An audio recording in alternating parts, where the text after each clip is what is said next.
So now lastly in this class, I want to talk about what the full range of motion is and what the different parts of an exercise movement are. You see, an exercise actually has 4 different parts to its movement, and this is what we refer to as being full range of motion. The first is the bottom of the exercise, where you are at rest and probably locked out and are going to begin your repetition from there. And what is ideal to optimize the bottom of the movement is to get a good stretch on the muscle. And so if you are locked out at the bottom and not putting your muscle under stretch, then what you can do is stop just before the lockout so that there is still tension on your muscle. If and only if it does not cause you to do significantly less reps that way. But either way, try to put your muscle under stretch while there is still tension at the bottom, and hold that isometric stretch under tension for 1 to 3 seconds, or a 1 to 3 count is good enough. Because according to Dr. Mike Israetel, and I quote, "Stretch under tension is especially hypertrophic."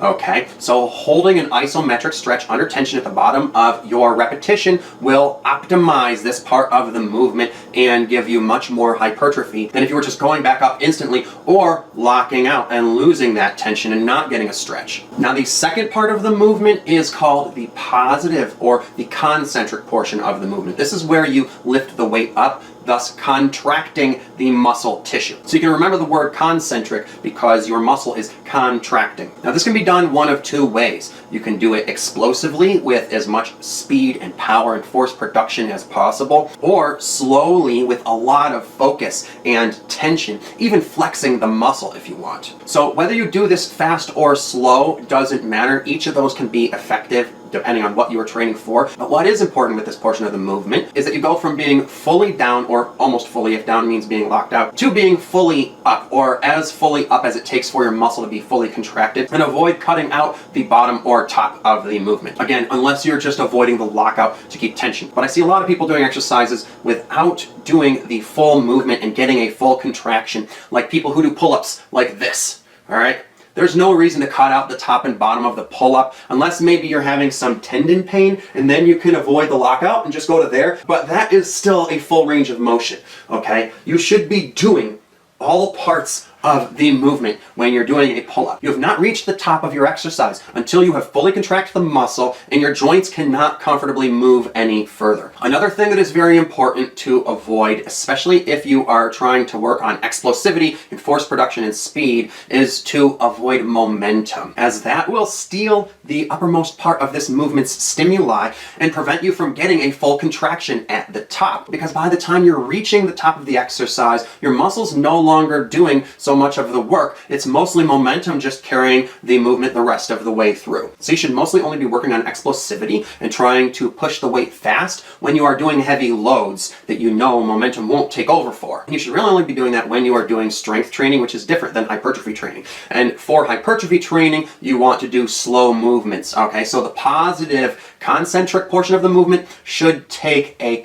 few seconds. Then the third part of the movement is the top. This is when the muscle is fully contracted, and this part of the movement can be optimized by doing an isometric hold and flexing or squeezing the muscle for 1 to 3 seconds, or a 1 to 3 count. This will really help to maximize your time under tension, and studies have shown with curls that flexing at the top will actually double your gains, which is huge. And the reason why that isometric contraction is so hypertrophic is because, according to Dr. Tudor Bompa, PhD, isometric contractions often cause higher tension than moving contractions. So cutting out this part of the motion and just going up and then right back down again is extremely unwise and limiting to your gains, okay? So you always want to hold that contraction for a moment at the top. And then the fourth and last part of the movement is what is called the negative or eccentric portion of the movement, where you lower the weight. And this function is actually done by a different muscular mechanism than raising the weight is, okay? So it is actually like doing a different exercise when you do that,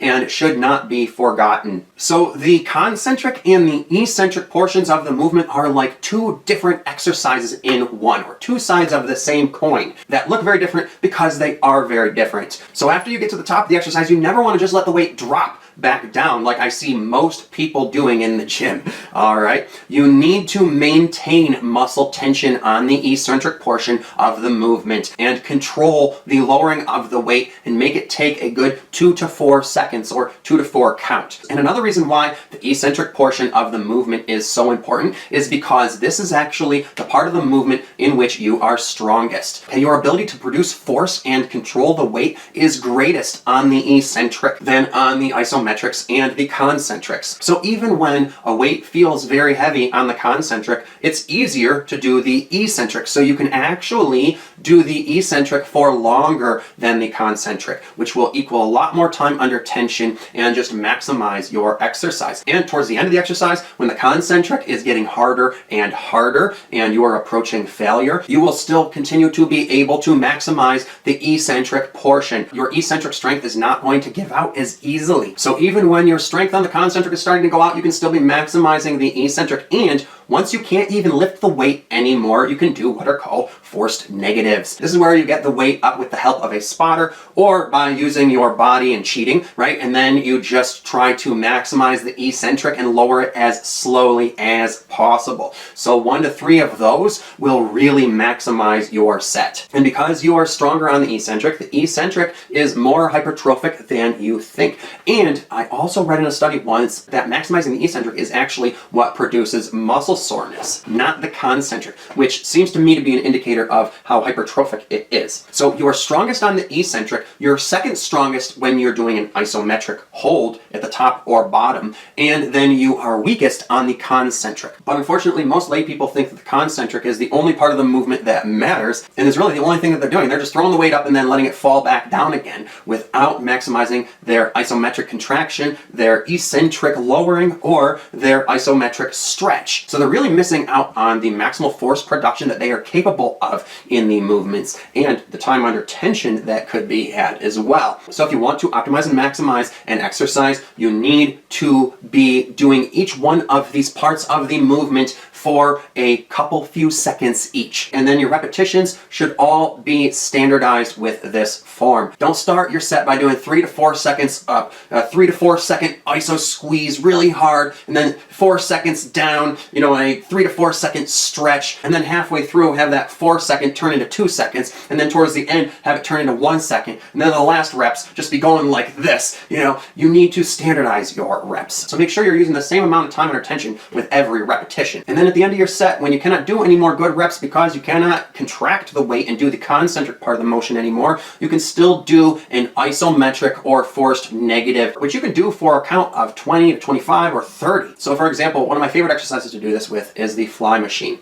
All right, so I'll have constant tension on the fly machine, and maybe we'll let the weight get set down a couple times in the set so that I can get a brief rest, so that I can get all 20 to 25 reps that I want. But for the most part, it's constant tension with a hold at the top and the bottom. And then at the end, I hold it at the top and we'll count to 25. And we'll just move it from side to side a little like this until I start to lose strength.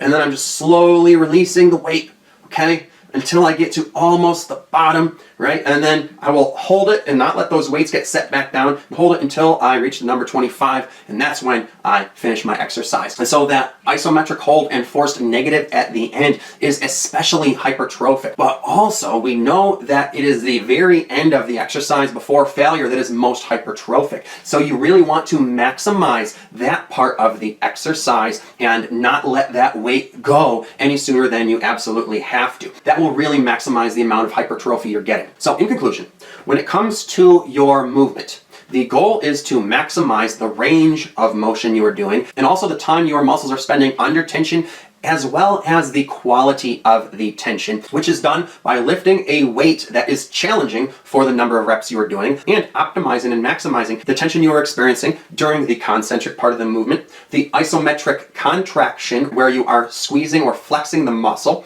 the eccentric part, and the isometric stretch of each repetition of your set, which when paired with perfect form and technique and a good mind-muscle connection is how you will give your muscles the best best possible workout and give them the maximum pump possible and thus produce the most hypertrophy possible. So except for the few exceptions where you are working with free weights and a poor resistance curve, make sure that all of your reps are standardized with a full range of motion and good controlled form that maximizes each part of the movement. And that being said, this concludes this class on movement and how to move. And you can look forward to the next class, which will be on reps and all of the different ways of doing reps. So that's going to be a really important one that you shouldn't miss out on. I hope you found this class helpful. Now, make sure to put what information you learned into practice right away before you forget. Okay? That way it can actually go to work for you. Because speed of implementation is one of the keys to success. If you have any questions or need any help, be sure to let me know either in the comments below or by the email address that is in the video description below.